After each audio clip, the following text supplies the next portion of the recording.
জমিয়তে উলামায়ে হিন্দের উনি ছিলেন একজন নেতা, মওদুদী সাহেব। সেখানে মতবিরোধ করে উনি জামাত ইসলামী করলেন 41 সালের দিকে। তো এই জামাত ইসলামী মুসলিম লীগের দাবি ছিল জিন্নার নেতৃত্বে যে আমরা পাকিস্তান স্বাধীন করব, আলাদা হয়ে যাব ভারতবর্ষ থেকে, আমরা ভারতবর্ষে থাকবো না, হিন্দুদের সাথে থাকবো না, আলাদা রাষ্ট্র। এটাকে বলা হয় দ্বিজাতি তত্ত্ব, টু নেশনস থিওরি। তো যখন আলাদা হয়ে যাওয়ার প্রস্তাব আসলো তখন কিন্তু জামাত ইসলামী বিরোধিতা করেছে। কোন অর্থে বিরোধিতা করেছে?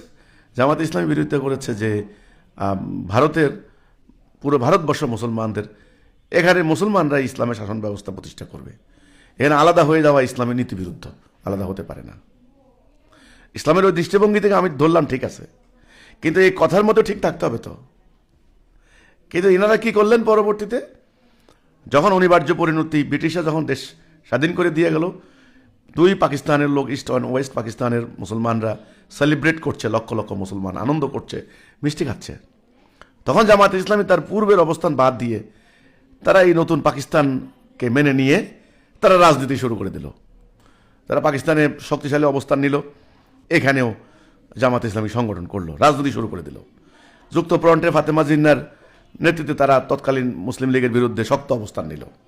আচ্ছা, আমরা জানেন যে 71 সালে মুক্তিযুদ্ধের টাইমেও কিন্তু এই পাকিস্তানের মিলিটারি গভর্নমেন্টের, মিলিটারি ব্যাকআপ গভর্নমেন্ট বলা হয়, ব্যাকড গভর্নমেন্ট, এদের মন্ত্রিত্বেও কিন্তু এই জামাত ইসলামী সদস্য ছিল। ওনারা কেউ বলেন 3 জন, কেউ বলেন একজন হোক, ছিলেন তো, মানে গভর্নমেন্টে অন্তর্ভুক্ত ছিল। যেমন খালেদা জিয়ার সরকারের টাইমে তারা 2 জন মন্ত্রী ছিল, ঠিক তেমনি পাকিস্তানি গভর্নমেন্টও জামাত ইসলামী ছিল।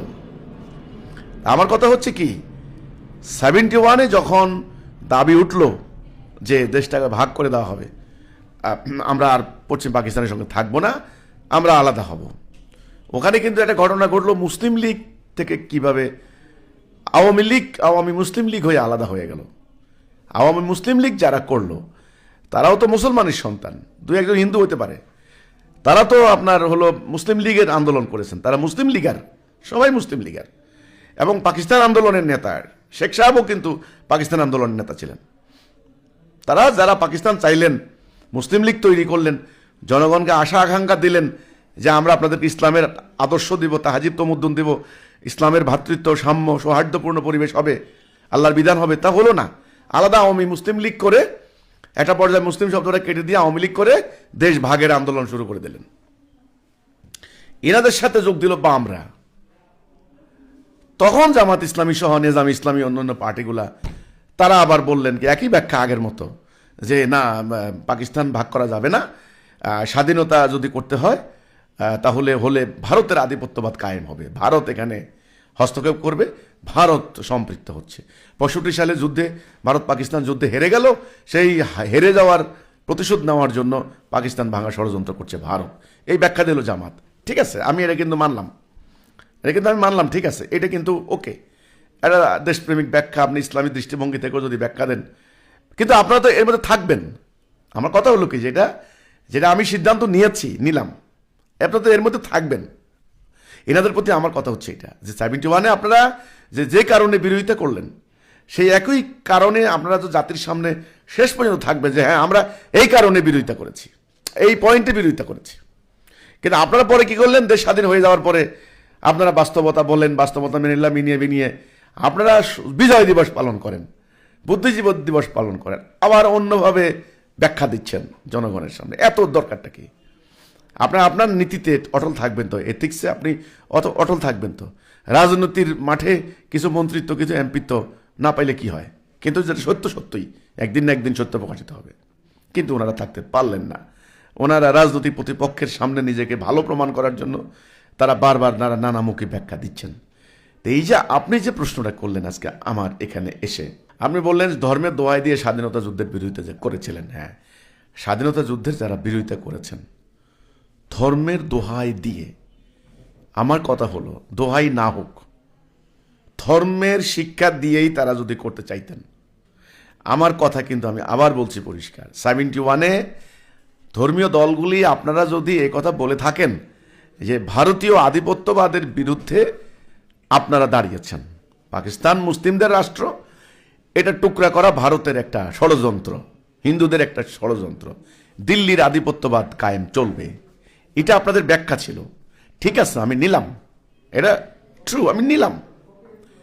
তাহলে আপনারা অর্থাৎ পাকিস্তানপন্থীরা 71-এ আপনারা সারেন্ডার করলেন কেন? এখানে আমার প্রশ্ন থাকবে। আপনি তো আপনার নীতিতে অটল থাকবেন, ওই 10টা ভোট পাবেন এই জন্য আপনি এটা করলেন, এটা তো হতে পারে না। সারেন্ডার করলেন কেন? আমার যদি ভুল না হয় প্রায় 46,000 আছে রাজাকার, আল বদর, আল শামস, নামগুলোও কিন্তু ওই ইসলামিক সেন্টিমেন্ট থেকে নেওয়া হয়েছে। রাজাকার শব্দটা যদিও নেগেটিভলি, কিন্তু এটা ভারতবর্ষে চলতো, এটা স্বেচ্ছাসেবক, এটা নেগেটিভ প্রচার চালিয়েছে আপনার হলো ওই হায়দ্রাবাদের মেসাকারের পর থেকে। হায়দ্রাবাদে যারা দিল্লির সেনাবাহিনীর বিরুদ্ধে প্রতিরোধ রচনা করেছে, যদিও পারে নাই, ওদের ওই স্বেচ্ছাসেবকদের নাম ছিল রাজাকার, শব্দটা এখানে তারা লাগিয়েছে। ওকে, আল বদর, আল শামস, দেখেন আল বদর সেই ওই বদর যুদ্ধের ঐতিহাসিক ইসলামের ইতিহাসে এই নামটা রাখলেন। তা আপনাদের 46,000 আল বদর, আল শামস এই বাহিনী এবং মুসলমান পাকিস্তানিরা, সেনাপতির নাম কি? আমির আবদুল্লাহ খান নিয়াজি। আমির, কথা খেয়াল করেন, আমির, এটা কিন্তু ইসলামের একটা বিরাট সেন্টিমেন্ট। মুসলমানরা জানে আমিরের আনুগত্য করতে হয়। আমাদের দেশেও দেখবেন তাবলিগের আমির, জামাতের আমির, আপনার খেলাফতের আমির, সরমনের আমির। আমির কথাটা কিন্তু ইসলামী একটা টার্ম কিন্তু। তাহলে 71-এ আপনারা আপনাদের ব্যাখ্যা মোতাবেক যে এরা হিন্দু, এরা বিধর্মী, এ পুরা বাংলাদেশের এই যুদ্ধটা ইসলাম বনাম হিন্দুত্ববাদের লড়াই, এটা জেহাদ করতে হবে, জেহাদে আপনারা আসছেন। এই কারণে এই কথা বলেই কিন্তু ইসলামী দলগুলি বিরোধিতা করেছেন। আমি মানলাম, ঠিক আছে, তাহলে সারেন্ডার করলেন কেন? ইসলামের নীতি কি? ইসলামের নীতি হলো পিঠ দেখানো যাবে না, পৃষ্ঠ প্রদর্শন করবে না। আল্লাহ বলছেন, যদি পৃষ্ঠ প্রদর্শন করো আমার লানত পড়বে, আমার গজব পড়বে। পিঠ দেখাইবে না, সন্ধির প্রস্তাব করবে না, দুর্বল হইবে না, হতবিহবল হইবে না, তুমি বিজয়ী হবে যদি তুমি মোমেন হও। ইসলামের কথা কিন্তু এগুলা। এখন আপনি যদি ইসলামের কথাই বলেন, তাহলে ইসলামের নীতি মানবেন না, এটা কি করে হতে পারে? আমার প্রশ্ন হচ্ছে এটা। সারেন্ডার করলেন কেন? আমির আবদুল্লাহ খান নিয়াজি 90,000 সৈন্য আপনার সারেন্ডার করলেন। এবার আমাদের মুরব্বীদের কাছে যেটা শুনেছি, আমার জন্ম 71-এর পরে, 72-তে, আমরা কিন্তু 71 দেখিনি, জন্মই হয়নি আমাদের। আমরা শুনেছি রাজাকারদেরকে মারা হয়েছে নিষ্ঠুরভাবে, কোথা থেকে এনে? মানুষের ধানের গোলার ভিতরে লুকিয়েছেন, কচুরিপানার ভিতরে লুকিয়েছেন, খড়ের গাদার ভিতরে লুকিয়েছে, গাছের উপরে উঠে পালিয়েছে, তাল গাছের উপরে, সেখান থেকে নামিয়ে এনে পিটিয়ে গুলি করে বেয়নেট দিয়ে খুঁচিয়ে মেরেছে রাজাকারদেরকে মুক্তিযোদ্ধারা। যুদ্ধে হেরে গেলে যাওয়া হয়। তাহলে আমার প্রশ্ন, সারেন্ডার করলেন কেন? যখনই সারেন্ডার করলেন ইসলামের দৃষ্টিভঙ্গি থেকে, আল্লাহর কথা সত্য, হক, কোরআনে আল্লাহ বলেছেন, তাহলে লানত তখনই পড়ে গেছে। এটা লানত। কারণ যখন আপনি পালাবেন, পিঠ দেখাবেন, সারেন্ডার, ইসলামে আত্মসমর্পণের কোনো সুযোগ নেই। আপনারা সারেন্ডার করলেন ভারতের করুণার পাত্র হয়ে।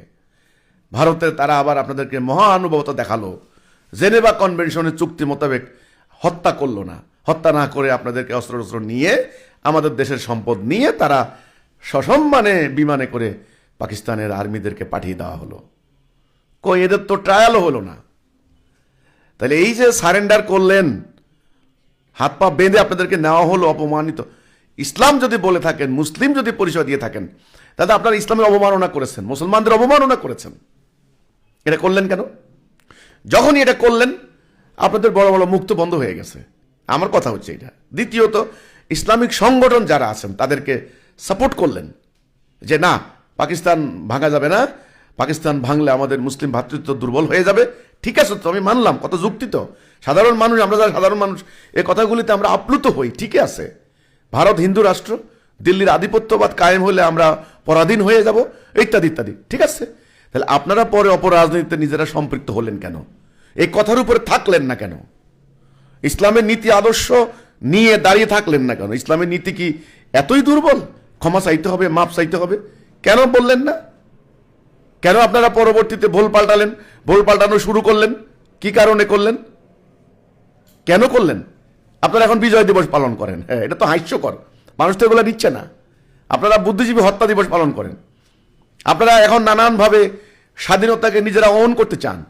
স্বাধীনতাকে নিজেদের দাবি করেন, আসল স্বাধীনতা, নতুন নতুন বয়ান দিচ্ছেন আপনারা, ব্যাখ্যা দিচ্ছেন নতুন নতুন করে, নিজেকে মতো করে ব্যাখ্যা দিচ্ছেন। আরে ভাই, এগুলো তো বলে কোনো লাভ নাই। ইসলাম যদি বলে থাকেন, ইসলামের আদর্শ যদি বলে থাকেন, তাহলে ওটা কিন্তু সকল কিছুর ঊর্ধ্বে, হক সত্য সকল কিছুর মোকাবেলায়। আমার কথা হচ্ছে এখানে